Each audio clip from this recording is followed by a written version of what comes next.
Dan and his family holding up over there? We are just under 40 minutes away from this unprecedented stunt, and as you can see, his family and his loved ones are understandably nervous, Lee. Well, I can imagine. I guess that failed attempt must have really shaken him up, huh? That's right. They put a test run together about a month ago. They constructed the ramp, and they put the tractor trailer off to the side. So Dan didn't exactly jump over the tractor trailer. He jumped beside it. He didn't make it. Luckily, though, he didn't jump over the tractor trailer, or things could have been very different. Now, was there any damage to the truck? Well, the Bigfoot sustained about $20,000 worth of damages, and Dan had some bumps and bruises, but luckily he walked away. If, however, he had been jumping over the tractor trailer, it could have been a very different story. It could have been fatal. Thank you, Tracy. Evel, what a night. It's going to be a good one. I tell you what, we have two death-defying stunts coming up right after this on I Dare You.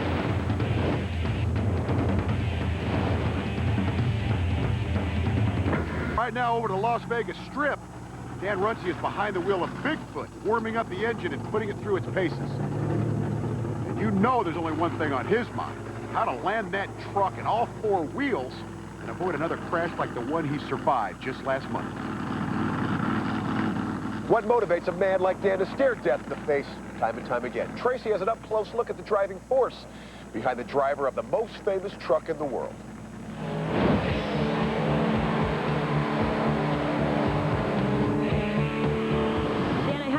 What drives you, no pun intended, to do what you do? Actually, it's been a long time coming. I mean, I started out as a kid. We used to mess around, jump motorcycles, race motorcycles. I was born and raised on a farm in Illinois. It was kind of boring, so we had to make our own fun. It was one of them deals.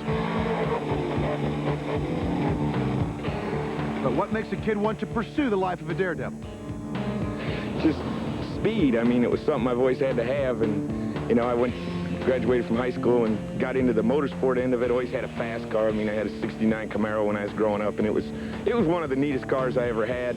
You know, raced that, never got caught, thank goodness.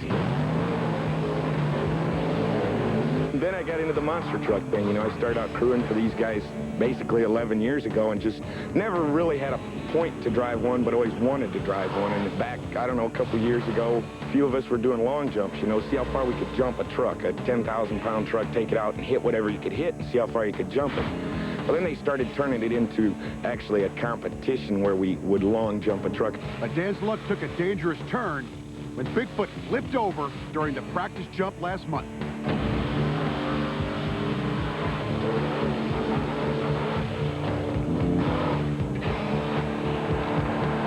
Miraculously, Dan escaped with his life, and his crew had to work overtime to get Bigfoot back into action. Despite the haunting reminder of the crash that could have killed him, Dan is now ready to climb back into his four-wheeled monster and try it again.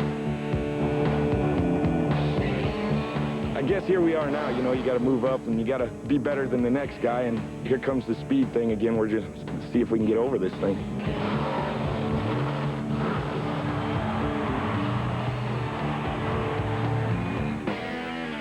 We are 30 minutes away from this incredible jump. I can feel the electricity building around me, Dan, and of course, you're at the center of this all. Earlier, we saw footage of your unsuccessful test run. I've been spending a couple days with you. I really like you. Why do you want to do this again? Actually, it's one of those deals, you know, we took a bad bounce. The truck hit wrong. It was just one of them things. Things didn't work out that day. It's a long story, but it's one of those deals where if you fall off a horse, you get right back on it. We're going to get back on this horse, and we're going to do it right tonight. I mean, we're going to try to anyway, and may the best man win, but I'm not going to give up. What about your mom? Mom's not in very good shape right now, I know that. I mean, she's a little worried about this, and she's told me several times tonight already, can't we just call this a wrap and go home, you know? Is there any way out of this, Daniel? You know, one of them deals. She's a little worried about it, but we'll get through this. Yes, we will. We have every confidence in you, right, Lee? Well, and tell Dan there's no way now he can leave us. But, Tracy, I got a personal question for you. I know your boyfriend. What if he said he was going to try something like this? Not on your life. Honesty, Evel, from Tracy. Thank you, Tracy. Now, Evel, this brings up a good point. A lot of tension in the family of Dan Runte. How did your family deal with these kinds of issues when you were attempting stunts? Well, the children were small. I know it was tough for them to accept, especially when I get hurt. And Linda did everything she could to give me a positive feeling about what I was doing, even though I know she didn't like it. I've heard a saying years and years ago, behind every successful man, there's a good woman, and I really lived that with her, and she proved it to me, and I've always been indebted to her for that. Well, I'm looking for a good woman behind me, but I don't see if I can find one. But Dan Runte's family has a good reason to be worried. Tracy has a look at just how high the stakes are.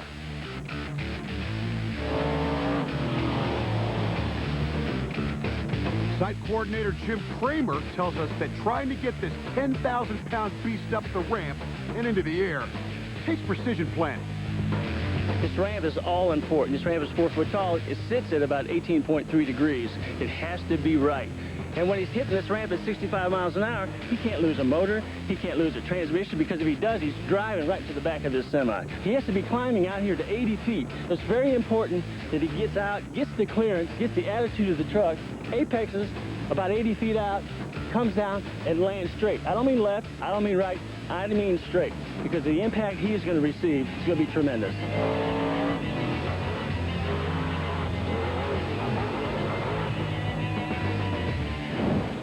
Well, Lee, we're 25 minutes away from the stunt, and the major concern is the fact that the temperature has fallen about 25 degrees from this afternoon, and cold is a major number on a high-performance vehicle like the Bigfoot. The shock absorbers get stiffer, the tires get harder and less resilient, but most importantly, we have to keep the driver warm. Dan has to be warm and loose upon impact, just like the machinery. Thank you, Tracy. We'll continue to monitor that situation closely. But now, let's turn our attention back to the action at the Mojave Desert. Where Tyler Harkett, temperature's dropping, so Dan is trying to warm up Bigfoot's engine. It's hard to believe, but in just minutes from now, that 10,000-pound machine is going to be soaring through the air.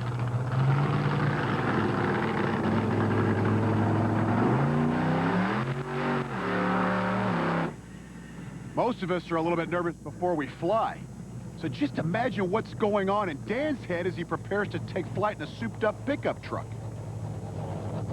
Well, while Dan and Bigfoot wait to be cleared for takeoff, let's switch back to the Mojave Desert where Brady Michaels. Well, right now, Bigfoot driver Dan Runte has his own mountain to climb. Moments ago, it looked like Dan was ready. We were all prepared, but now he's walking away from his monster truck.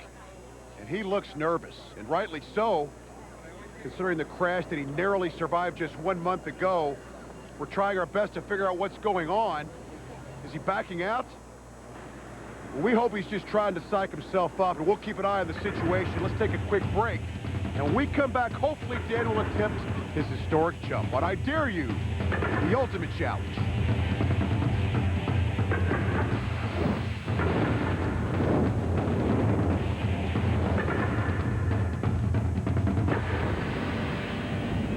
But thankfully, he's back behind the wheel now.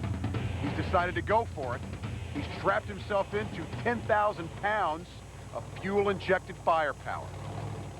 And just moments from now, he'll attempt to launch that mammoth machine over an unbelievable distance of 150 feet.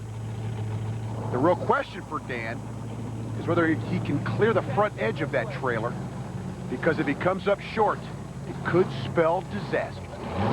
Evel, Dan Runte's about to take the jump. What is the biggest concern on this young man's mind right now? Well, I think he knows that with this monster truck that he's going to be very lucky to be able to control this thing. I wish him the best, but I think the anxiety is probably growing within him, and I think he knows he's got a tough job to do. So are you hinting that this guy might be scared? Well, I'll tell you, when I perform, maybe he's doing the same thing. I never wished or said a prayer that I could make it. I always said a prayer that I could do the very best that I could do and let me take care of my business. And that's what you have to do if you're going to stay alive. Well, now, what right now has to be going through his mind? Is it sheer adrenaline that's making him focused, or is it fear that's distracting him? Well, I think he knows what he's doing. I think he's confident that he can get the job done. And, you know, when you do something like this, you kind of wish your way through it, even though you may have missed it many times. You wish your way through it. Well, right now, Evel, I'll bet Dan Runte wishes this jump was over. Right there, he must be getting a last-minute word from one of his crew members. Dan is revving up Bigfoot's 1,500 horsepower engine. It looks like 0 hour has arrived. And I got to tell you that each time he hits that throttle, we can feel the ground shake all over Las Vegas. In Dan make it over 7 cars in a semi-truck? We're about to find out.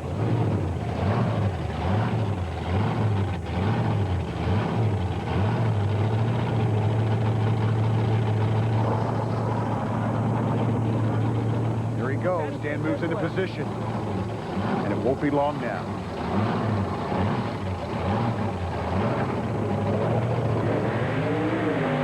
And he's off. Oh, and he's over. He's made it. But he's crashed and he's lost the wheel. We made it over the trailer with ease, but the front wheel, the front axle broke off. We're hoping he's okay. The fire and safety personnel are on the scene. Our cameras are moving in. We can see Dan moving inside that cab. It looks like he's trying to get his helmet off. There's some more of the safety crew. There's his left coming down. His helmet's off, and he looks all right. It's going to take a moment to climb down out of Bigfoot.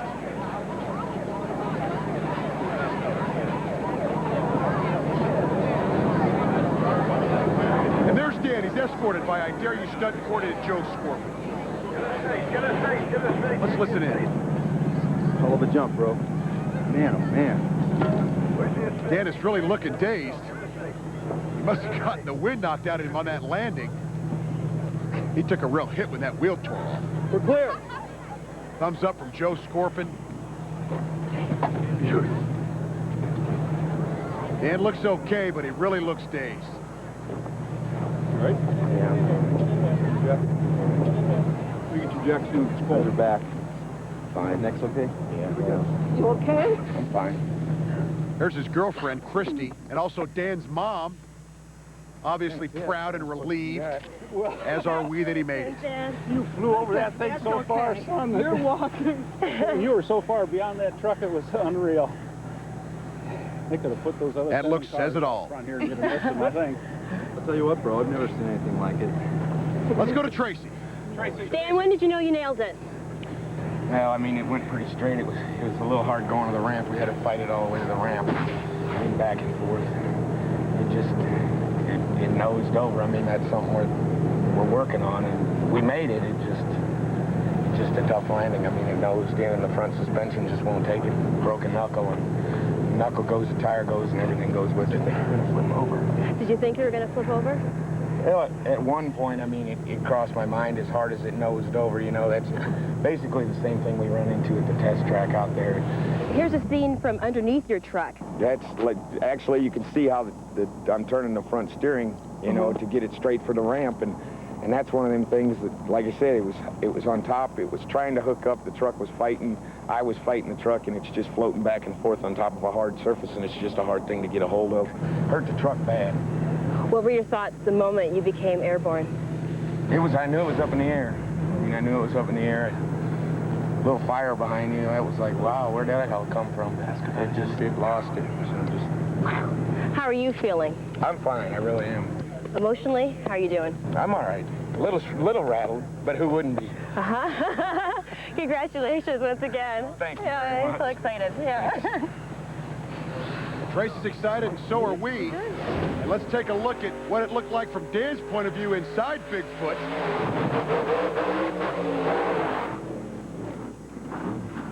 Wow, what a ride. Now let's take a look from our stratosphere cam.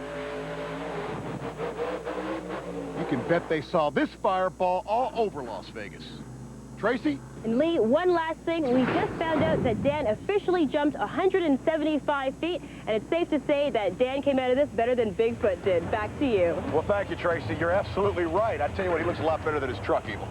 Well, it looks to me like a meteorite smashed in. Well, there's a meteorite shower here in Vegas, and we'll be back after this.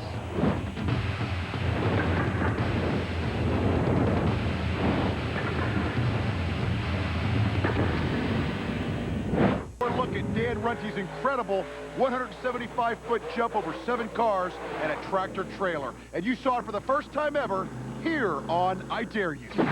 Evel, this has only been one show, and my heart is about to stop. I don't know how much more this season I can take. Well, I'll tell you something. I don't like to fly. I'm going to get on an airplane tomorrow afternoon and go home 2,000 miles. After watching these guys, it's going to be a piece of cake, man. You don't like to fly. I find that hard to believe. But for Tracy Melshore, Tyler Harcott, Lee Rehrman, and the King, Evel Knievel, is going to be a long season of excitement, but we'll have plenty more for you here on I Dare You, the Ultimate Challenge.